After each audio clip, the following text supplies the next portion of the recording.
Hey everybody, welcome to another edition of the MakeCode Arcade Advanced stream. And this is the final day in our boss rush week. Oh, and I'm Richard. I'm Daryl at Darzu on the forum. I'm Joey at JWonderl on the forum. I'm Shannon at Shakao on the forum. And because this is a Friday stream, we're going to do something kind of fun today.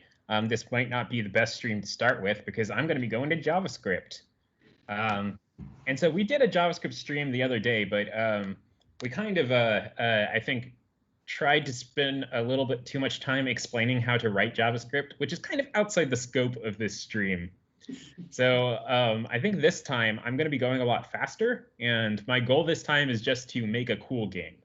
So I'm going to explain some of what I'm doing, but it might have a little bit of an assumption that you know the basic JavaScript stuff. Mm-hmm.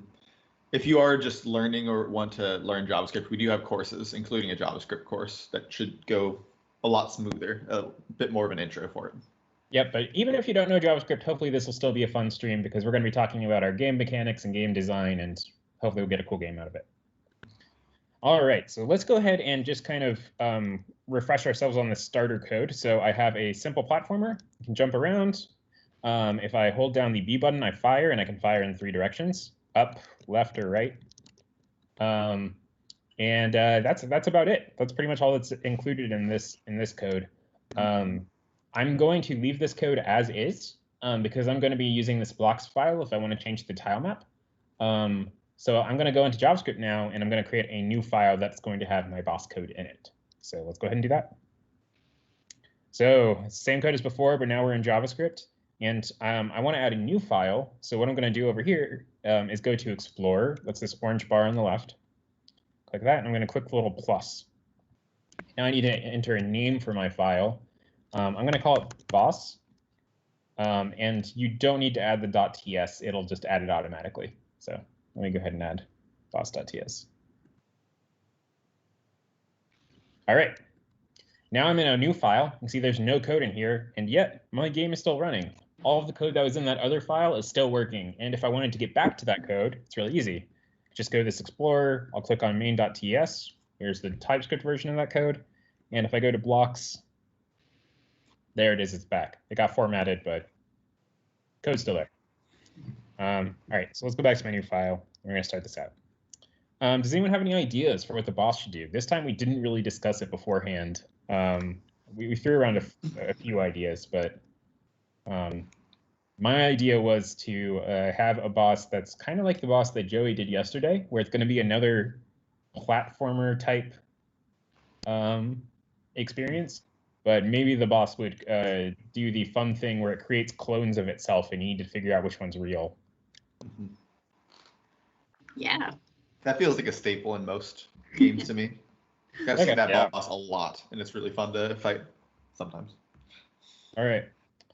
So let's get started. I'm going to create a function that's going to be create boss sprite. And the first thing I'm going to do in here actually is define some new sprite kinds. So normally how we define sprite kinds is we go into the sprite kind dropdown and we click add a new kind. But in JavaScript, you need to actually add some new ones in this namespace called sprite kind. So I'm going to do that. And I'm going to create a new one that's called boss, unless boss is already defined. I think it is. Yeah. Yeah, OK. So boss is already defined, but I'm going to need some other ones. So I'll leave this code here, and I'll add some more kinds as I need them. But the important thing to know is that the way to add sprite kinds is to declare this namespace sprite kind. Then you want to do export const, whatever the name of the kind is. So I can name it boss2. And then you want to say equals sprite kind dot create. And it's not really important what this is doing here. Just know that this is kind of the magic sauce to add a new sprite kind. But basically, the sprite kind dot create is just assigning this to be a number, and every sprite kind is going to give it its own unique number. And the sprite kind dot create function is how we make sure that it doesn't clash. Okay. So I'm just going to comment this out for now so that I can copy and paste it later. All right. So let's go ahead and do sprites.create. And instead of drawing an image, because we're just doing this blocky thing, I'm just going to create an empty one and then fill it up. So kind of a fun thing you can do if you're used to the image draw APIs. And because we don't have that much space on the screen, and right now I'm planning on this just being a one-screen boss, I'm going to make it smaller than the player. The player is 16 by 16. So I'm probably going to do 10 by 10, and we'll see how that looks. All right, the second kind is the second argument is the sprite kind. So I'll go ahead and put sprite kind dot boss. Weird. Okay. Yeah, it's there. It's just not giving me incompletions. I know why. Something that's probably fixed in beta. Okay.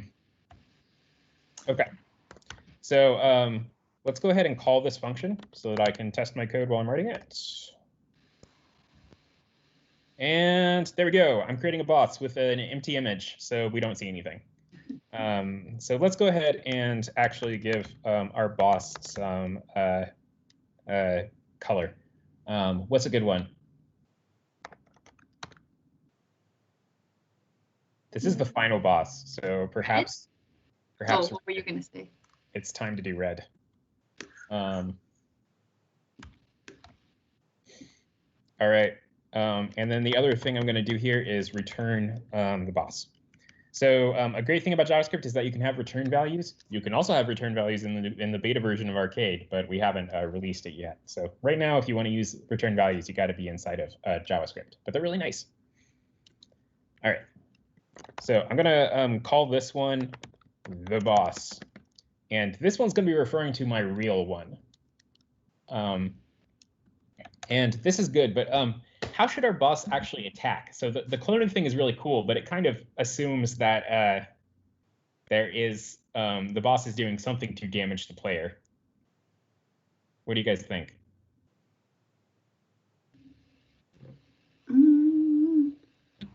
Could fire projectiles at the player, maybe? So then, as there's a bunch of characters on the screen, just very intimidating. We have 8 guys firing at once. 8 might fill up the screen a little bit too much. Maybe we have like 3, and maybe they're moving back and forth and firing down at the player. Oh, yeah. It might be a little too hard to dodge. We'll see. I like the idea of them sort of being like cups where they're, they're moving and you got to keep track a little bit of what's going on. Yeah, okay. So I'm going to create a forever here because I'm going to be kind of using my boss's state and I want to be able to pause. So I'm going to use forever instead of on game update. The first thing I'm going to do actually is set the boss's Y position to be a little bit higher. So right now we have it at halfway through the screen, so that would be 60. I'm going to set it to be like 50, so that's a little higher up. All right. And now I'm going to handle the state of my boss. So I think the first attack is just going to be this firing down, and we're going to let it the player kind of deal with that for a little bit before we add on the cloning itself. Mm-hmm. So let's do that. I'm just going to add in a pause 100 just so I have something to pause. And I'm going to set the VX to be negative, and here I should declare a variable. So I'm going to do boss speed equals 50. I think that's pretty slow, but we'll see.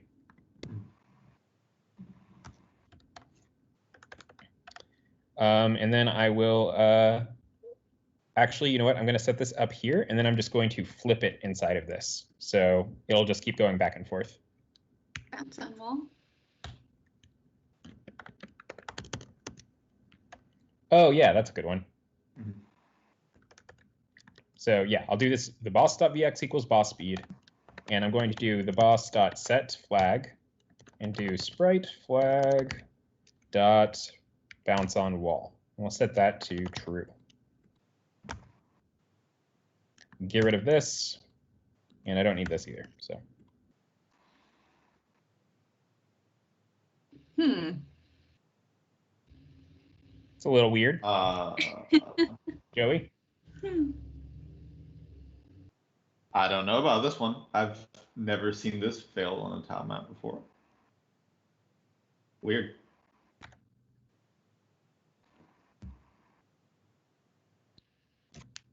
Oh, so I got an idea, which is that you're filling the image, don't you need to like reassign the image back to?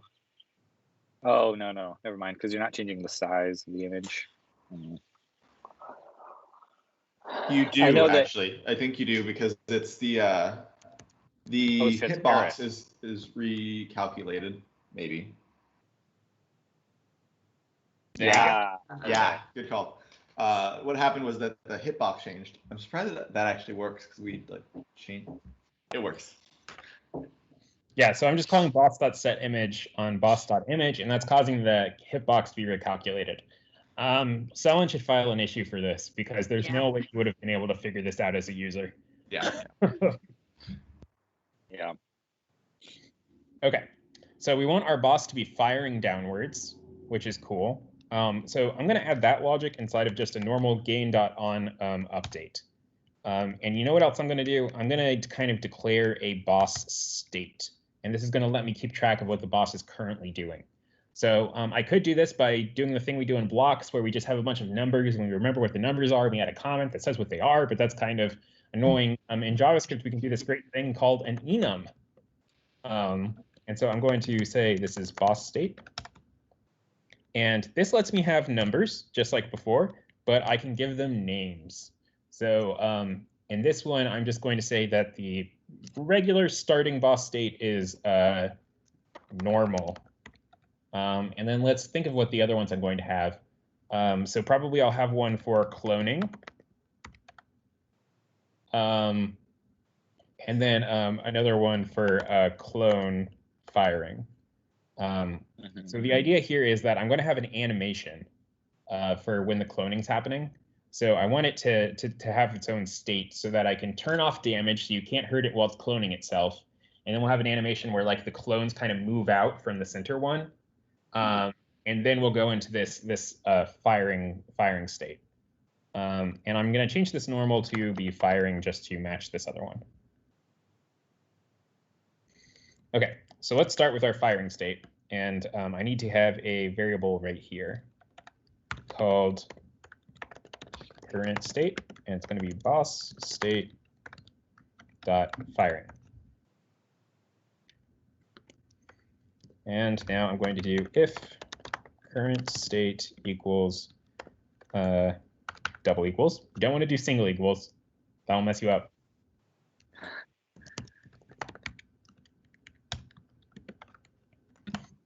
Then I'm going to do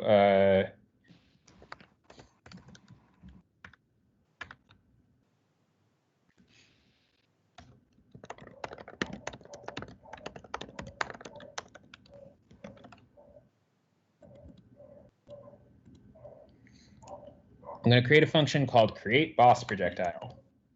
And it's going to take in a sprite. And the reason I'm making it take in an argument is because we might have multiple clones going on and they could all be firing. So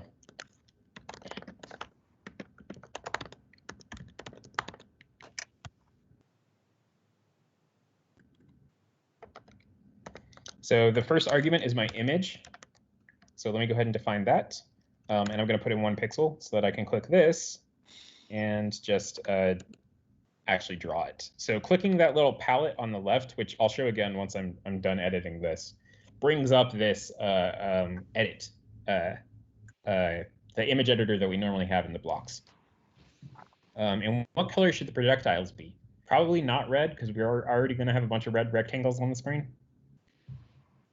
Yellow? Sure. I will almost certainly change that later.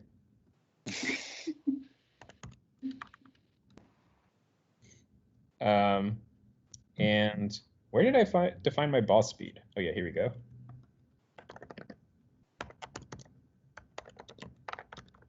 Does someone want to explain why I'm doing this all caps underscore thing? Sure. It's convention. So he's just creating constant variables that are easy to change. They're all located at the top. And yeah, in JavaScript and a lot of languages, it's sort of convention that constants like that, you just create all caps. It definitely makes it easier to pick out of a function just to see, oh, this is just a constant. I shouldn't think about changing this or anything like that. Yep.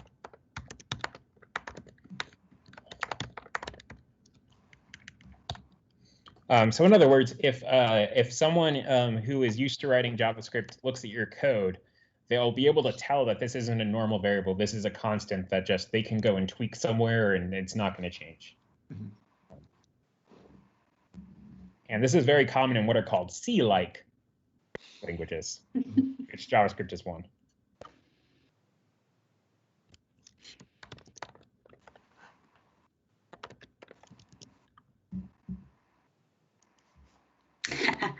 Oh boy. Like a laser right. beam. So we've basically got a laser beam here. And this is pretty cool, but might be a little, what?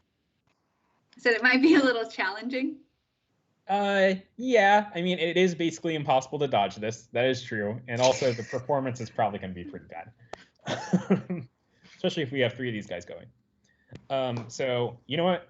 I'm going to go ahead and do our normal timer logic, but I'm going to show this off another feature of JavaScript, and I'm going to make a class called timer.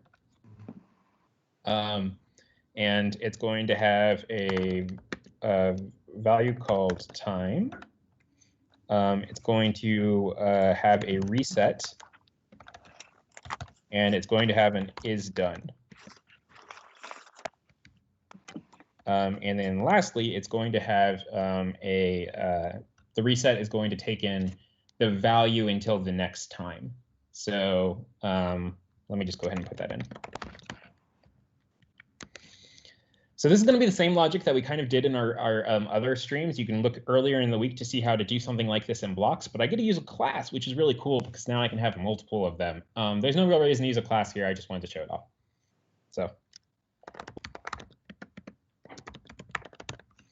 So I'm going to do game.runtime, which is the milliseconds that the game has been running. And I'm going to add in the value. And I'm going to rename this value to be slightly more explanatory. Time millis. So this tells you that it's time and it needs to be milliseconds.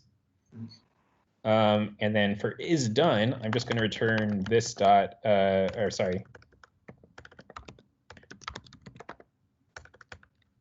type today. Game.runtime is greater than this dot time. Yeah. Does that look good? I think we need to initialize time because I don't remember how undefined compares. It'll always return false. Yes. So then is done will always return false, right? If you haven't reset it. Yeah. So yes. The first time we can see it in a minute. The first time you use it, it might be wrong. Well, we're going to have to give it the time that it needs to wait. So we need to. Yes. Oh, were you thinking that I would just have it return false for the first one and it would reset itself? Or true for the first one and then it would reset itself? Yeah, probably. But all right. Either. Well, I'll go ahead and do that. So either not this time or game.runtime is greater than this dot time. And I'm going to create a fire timer. This is how I create a new version of this class. I'm calling new and it's creating an instance. And we're going to say if fire timer dot is done, then we want to create a boss projectile. Else, no, wait, I don't want to do that. Yeah, there's no else. And then You we gotta want to set the time here. somewhere. Yeah. Yes. Yeah. So this is where it would have been messed up before. Yeah, I only wrote the code this way because that's what you were thinking. Okay. Yeah.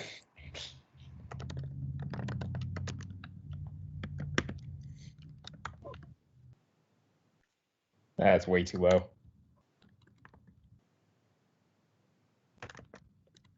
All right. Cool. Nice. Now we've got spaced out things, and it's really easy for us to change that value. It is a Probably little more error spaced, right?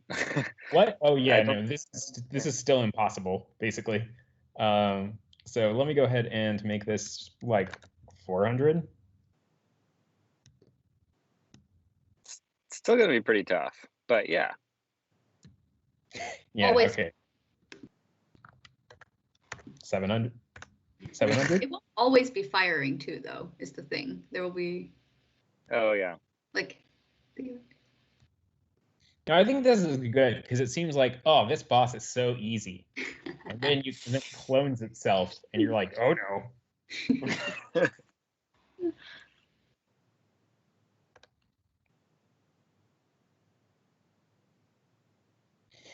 All right. So the next thing I want to do is actually I'm going to add an extension. So to do that, I need to go back to main.ts. And this is something that we fixed again in beta. But for now, you have to go back to main.ts to get access to this toolbox, which is where you add extensions. So I'm going to do that. I'm going to go to extensions. And the one I want to add is the sprite data. And I'm going to be using this to keep track of the health of my clones. So let's do that. We're going to go back to boss.ts. And you know what? I should probably add the logic for damaging the boss. So let's go ahead and do that right now. So I'm going to do sprites.onOverlap. These first two numbers are the sprite kind arguments. So I'm going to do sprite kind dot projectile and sprite kind dot boss. And when the projectile overlaps with the boss, we want to destroy it. So sprite dot destroy.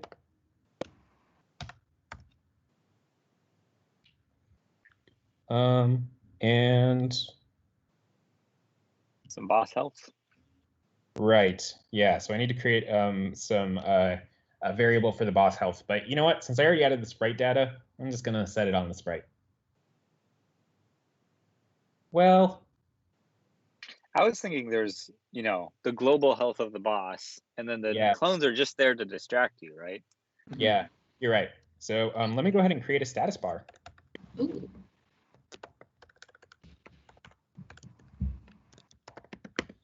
You're gonna have to help me here, Joey. Ooh, that might take me a second. It might be easier just to do in the blocks. Dot Create, yes. There you go. Cool.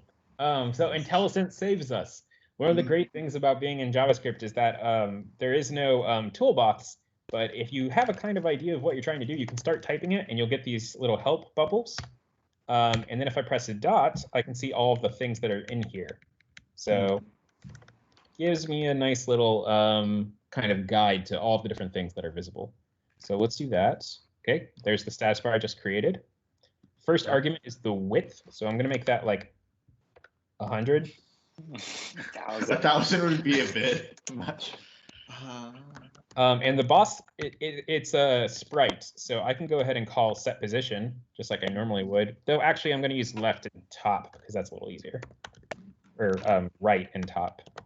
So I'm going to set right to be screen dot width -10.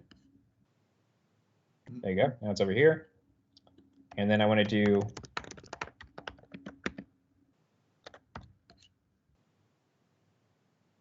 that's way too much padding. 4. Yeah. Yeah, looks good. Cool. My first thought is that it's a platform I can jump on. Oh, really? I mean, it's just green, kind of like the other, but maybe if there was a border or a different color or something. Yeah. So, oh, that's neat. It puts in hex things for the. Yes, I gave it default values. Cool. All right, there we go. Now it's red. Is that better? Yeah. Same color as the boss. And you know what? I'm also going to give it a border.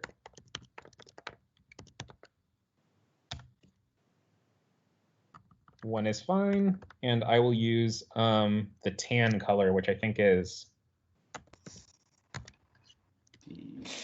cool. Yeah. The initial, which is neat. And cue Daryl's comment about how I have all the colors memorized. I wasn't gonna say anything.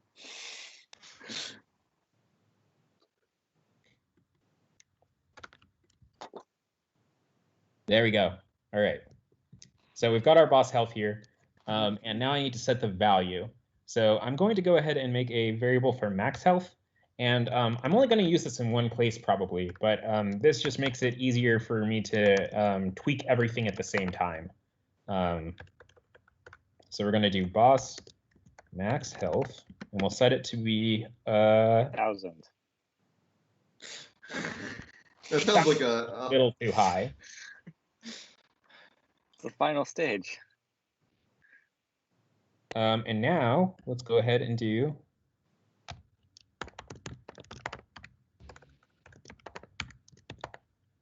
I think it's just max dot max. It's a getter setter.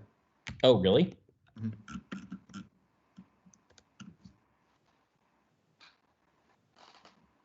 Cool. All right. So we did this. Oh, whoops. We did this overlaps code. So now we should see my projectiles getting destroyed when they hit the boss. Nope. Is the boss of kind boss? Yes.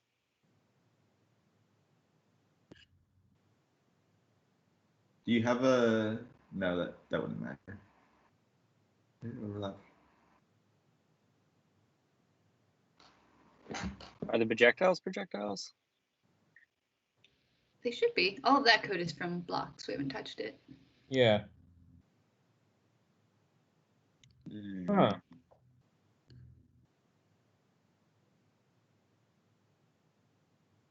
Maybe it's that sprite kind thing up there. Do you think that's messing with anything? Nah. Can you only have that in one file? No, it's fine. There's nothing special about that. Okay.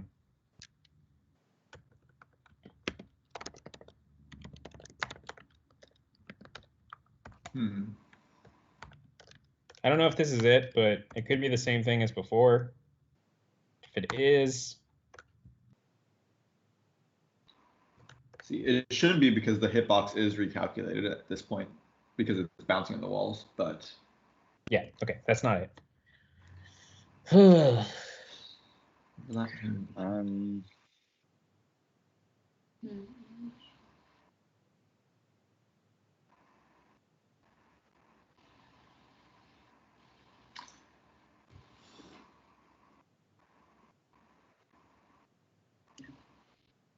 Where do we create the projectile? Create projectile. if you put the overlap code in the main.ts, does it work? I really don't think that's it, but I will do it. I don't think so either, but it might be initializing the scene is what I was thinking. No. No.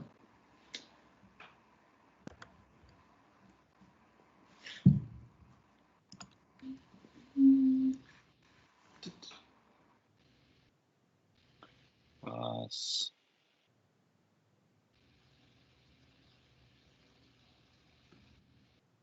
This is a good one.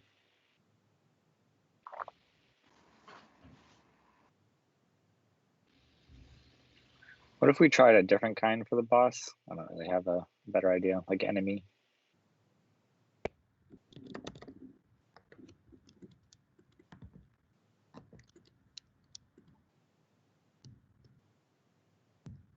Oh. Weird.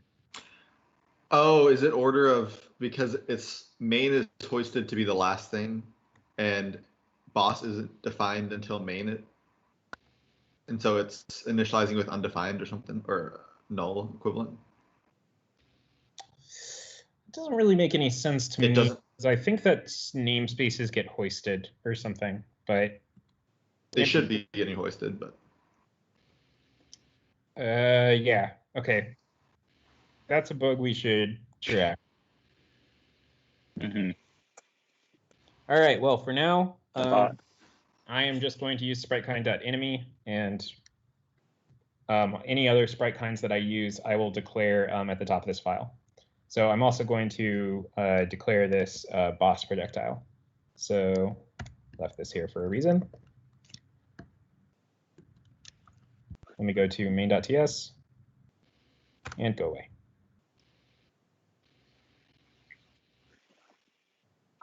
All right, back on track. Okay, so we're creating all of these things, and let's go ahead and do the actual damaging now.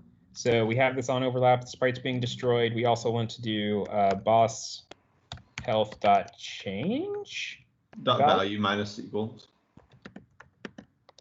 I wanted them in the same block, so they're getters and setters. All right. So we can see that damage. Nice. All right, cool.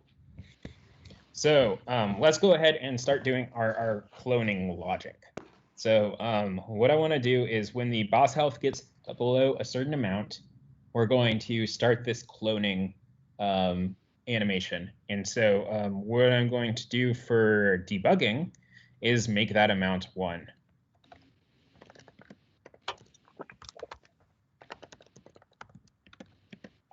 And it's going to be boss max health, maybe not 1, maybe like minus 10.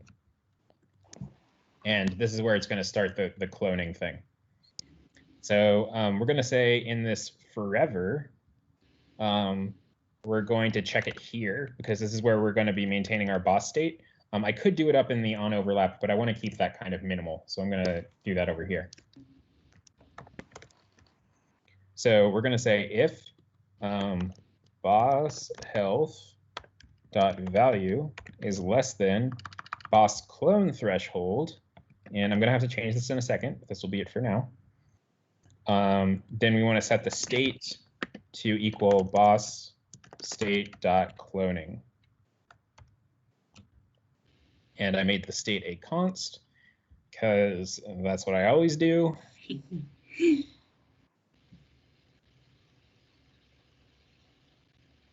Current. Oh, it's current state.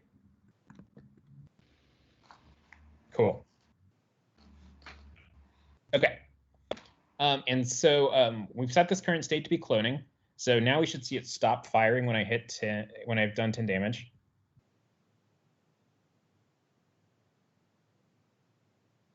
There we go. Nice. So when I did You 10 showed damage, him. it stopped firing. Wait, what'd you say? I said you showed him. And now I'm going to start this animation. So I'm going to set the boss.vx equals 0. And what I'm imagining is it's going to move to the center of the screen. And then 2 are going to appear, 1 going up and 1 going down. And then they're all going to start bouncing back and forth. And you're not going to know which one's the real one. All right. So I need to have the boss move to the center of the screen. And the way I'm going to do that is by calculating the angle and then just setting the boss velocity. So instead of actually setting the Vx, I can probably just call set velocity. And I need the angle to the center. So I'm going to calculate that real quick. And this is going to be another, the MakeCode folks do trig. You know what, I'm going to put this in a function so that this forever doesn't get too crowded.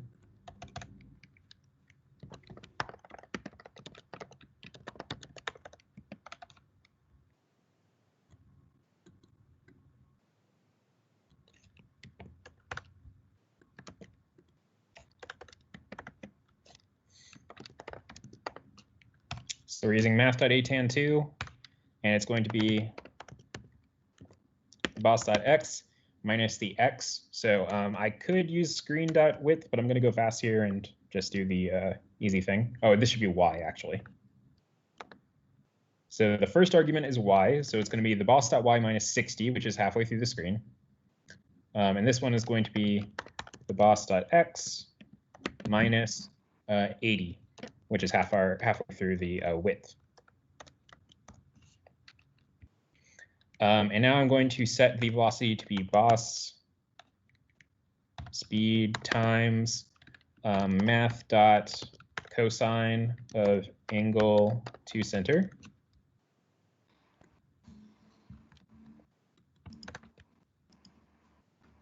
And for the y, we'll do sine.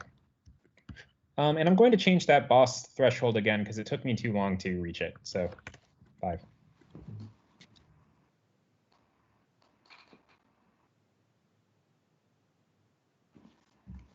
Oh, I forgot to call my function.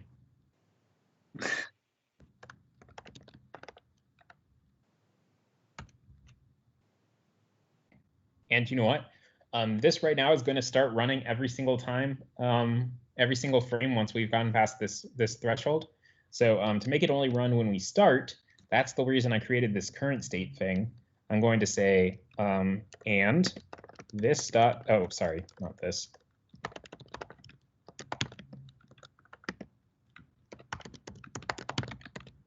Or you know what? Actually, I'll just do equals boss state dot firing.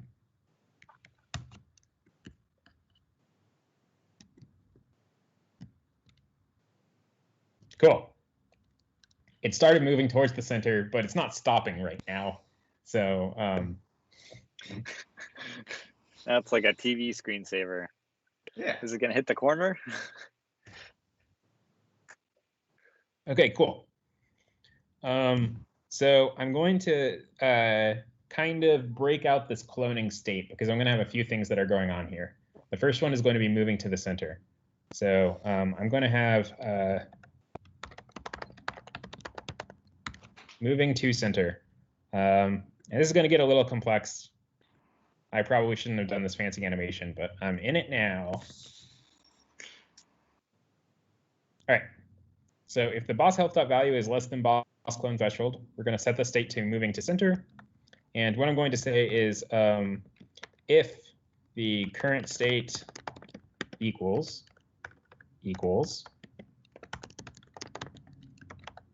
boss state.moving to center, and we want to check to see if the sprite has gotten to the center yet, or at least close enough. So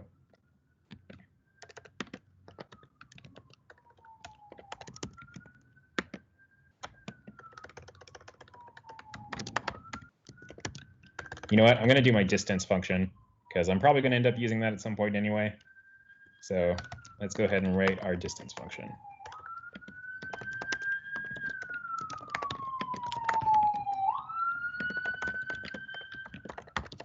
Actually, I should probably just take in 4 numbers. So this will be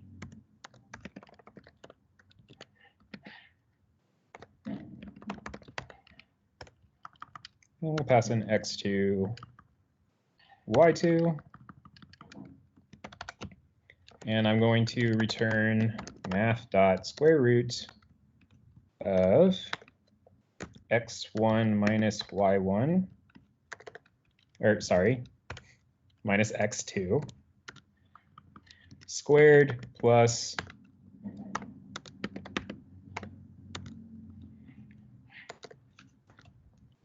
and because we're doing this square, it doesn't actually matter which, if you have x2 or x1 first, same with y1 and y2. It's going to end up being positive no matter what. All right. And distance of the boss dot x, the boss dot y, and then let's see, x for halfway through would be 80, and y for halfway through would be 60. Is less than, we'll say 2. Then I'm going to set current state dot boss state dot. Man, I cannot write JavaScript when people are watching.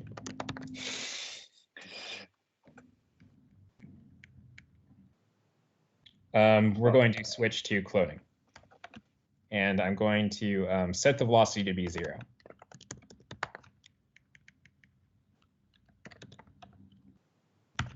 Like that.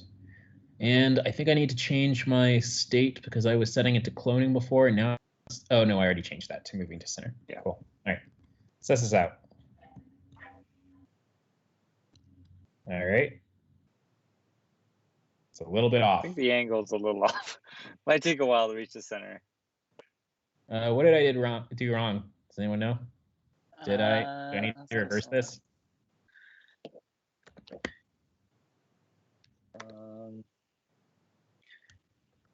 You know, honestly, I usually do this with vector math instead of trig. Oh, There we go. Okay, I reversed it. Nice. So with ATAN2, the order of the subtraction does matter because it will matter if it's positive or negative. Yeah, could use an math.abs if you want, but that's easier. No, can't use a math.abs. because the direction matters. Yeah. Oh, yes. You can have two Yeah, angles, yes. that or the opposite. So, Yes, yeah. all right. So now it's going to be cloning, and we're going to say for the cloning, I want to create my clones. So I created this boss sprite thing before, and now I'm going to go ahead and create an argument, and this is going to be its health. So I'm going to pass in health, and this is going to be an optional parameter, which means I don't have to put it in there. See, I can still call this create boss sprite down here, but not pass in the health. And now we're going to say if health, and I'm looking at the time now, and this is taking, I said I was going to go fast today, but that is clearly not the case. Run Richard will comment for you if you want. How do I do the set data? Isn't Oh, there there we just go. a data property on them? Oh, okay. Yeah. Yeah, there is, but I don't want to use it directly. I want to use the extension. This one makes the type safe easier to use anyway. Mhm.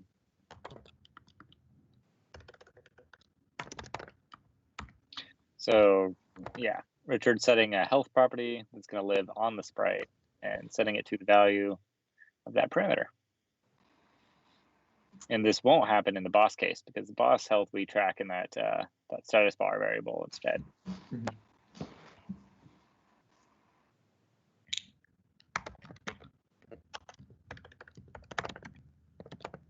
So now we're checking if we have that property. And if we do, we know it's a clone. If we don't, we know it's the original boss.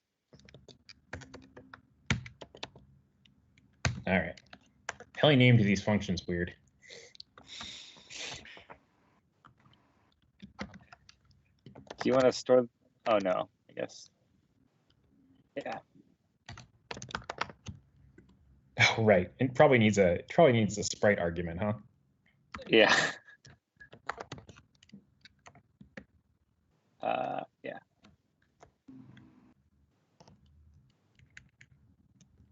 Anything else? Yeah. So the normal boss logic only runs when we don't have that property. Yep. Oh man. We need other sprite in there too, I think. Yeah.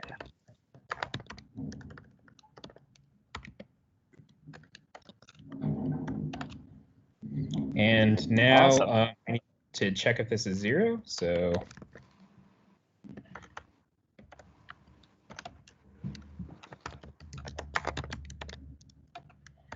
Nice. Storing the clones when they run out of health. yep. Okay, so I was gonna do a cool thing where the clones like move out, but I don't have enough time.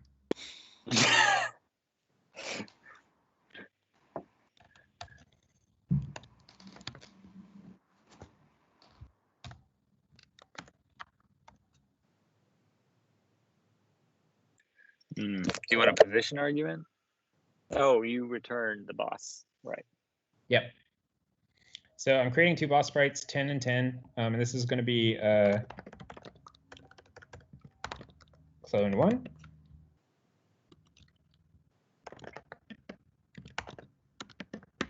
Clone 2. And now we have 3 positions where the boss can be. It can either be the middle, the top, or the bottom. So I'm going to do a 30% chance. So I'm going to do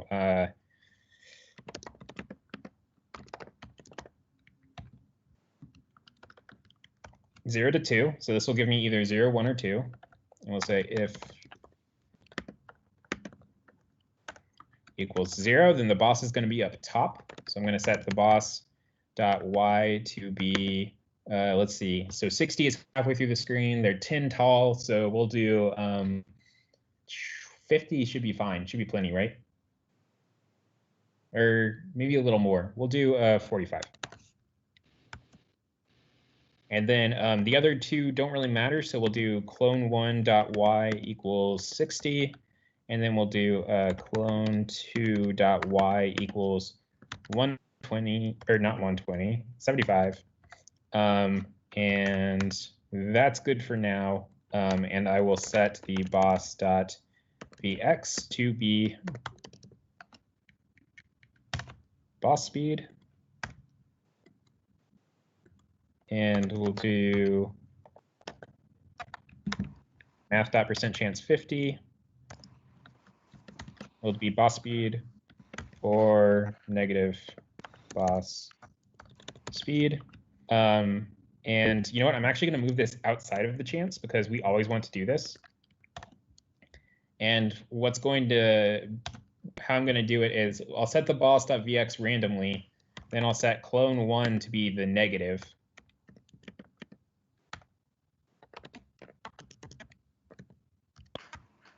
And then clone2 is going to have the same. So that means that the one that's moving differently will always be different. But player won't know that. You could also just copy paste that line a few times. Never. Don't have time. Yeah. Moving fast. Move fast and create things. All right. So now we want the boss to be in the middle for this one. So I'm just going to switch clone1 and the boss. So it's be 45. Like that. And then for the last one, same thing again, but we want to have the boss at the end. So this one will be 75. And this one's going to be 60. All right. I think this should be good to go. So let's go ahead and try it out. Oh, you're going to need projectile code updates, but I think you... Yep. All right, cool. We've got 3 now. Oh. I forgot to set the flags on the boss. Oh, yeah. I was setting it outside, so I should probably move that into the function. Yeah. It's a little bit less intimidating. They're not smart clones. All right. And what I'm going to do now is after I've created my clones, I'm just going to say equals boss dot clone firing, and we're going to go into this firing function I had before, which is in game.onUpdate.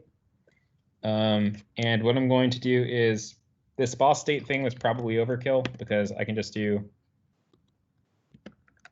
this, and I'm just going to loop over all sprites of kind of enemy. Yeah. Good. All right. And I'm going to do for const sprite of sprites dot all of kind sprite kind dot enemy.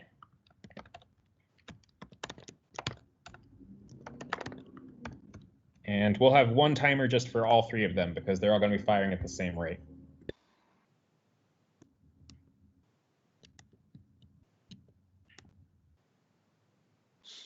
Oh, wow. Looks pretty cool. All right. This is for sure way too difficult. How much Okay. health did you give them? Oh, you're not losing health yet. Yeah, that's true. I haven't done that yet. Mhm. So first, let's make sure that I Oh, can there we destroy go. my clones. There we go. Cool. So they're gone now, and I'm back down to 1. Cool. And I'm going to go ahead and change this boss max health because it's pretty hard to hit. To be like 40? I think if And they what were all is, 3 a little bit minus higher 10. up. Yeah. I think a little higher would help. All right. Sorry. Just do a find and replace all 45 with 30. Now, what were you saying sorry for? Oh, it's just a lot of places to change the height. Instead of changing the code, you could just add 3 new lines of code that subtract 10 from each of them. Oh, wait, you want to move them all up? Yeah. Oh, okay. It's not that many lines of code. We're moving fast and doing things, so I'm just going to loop over all of them.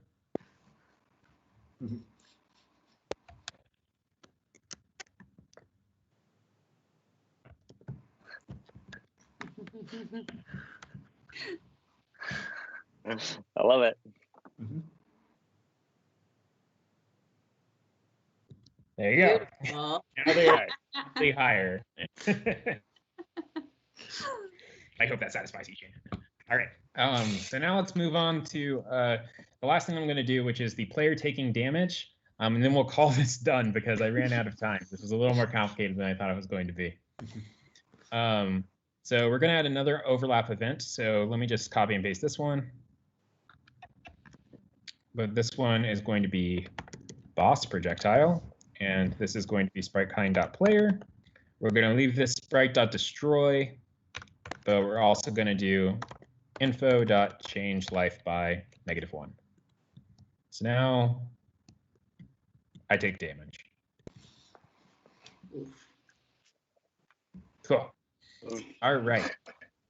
Can you beat it? Yeah, it's a good question. So let me go ahead and add in the end condition. Whoops. Extra blocks. Who cares? So the true thing that I won. And then the last thing I wanted to do, so now we actually have winning, we have damage, we have the clones. Oh, I wanted to change the boss projectile speed to be much higher because I think that'll actually make the game easier. Oh, yeah. And the threshold, right? Well.